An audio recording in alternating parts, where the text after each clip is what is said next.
کباب چنجه. دوستان عزیزم سلام و عرض ادب. بریم برای معرفی انواع کباب‌ها و غذاهای فرنگی. کباب شیشلیک، کتف ترکی، کباب برگ، کباب برگ،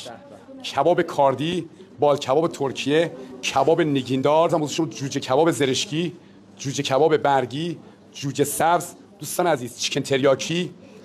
رول چنجه، کباب ثریایی، کباب بادامجونی، کباب نگیندار حرفه‌ای،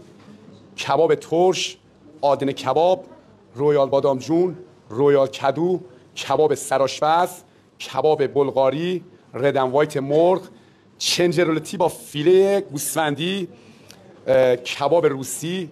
لاری، پستاچینو چیکن رولی، رول استانبولی، کباب برگ، رولت شف فرزانه، چنجه مخصوص، کباب روز، ناپلونی گوشت که ابداعی ابوالفضل فرزانه هست، چنج رولتی، چیکن رولتی، میکس رولتی، رولت زرشکی دوستان عزیز، رولت استانبولی، ناپلونی مرغ، عرضم حضور شما استیک رولتی، رولت سبز، میکس رولتی، جوجه ترش، ردن وایت گوشت، آدن کباب کاردی، رول تریاکی، جوجه کباب با استخون، لاری مرغ، جوجه جنگلی فوق العاده خوشمزه و حرفه‌ای، کباب وزیری،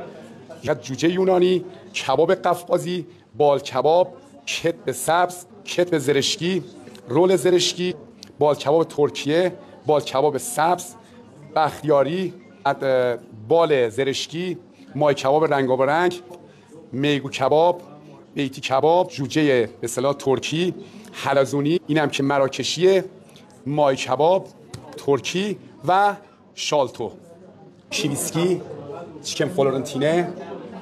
چیکن تراوا، مای سخاری، چیکن فینگر، کوردون بولو، میگو سخاری که به صورت شنسل در حقیقت درست شده.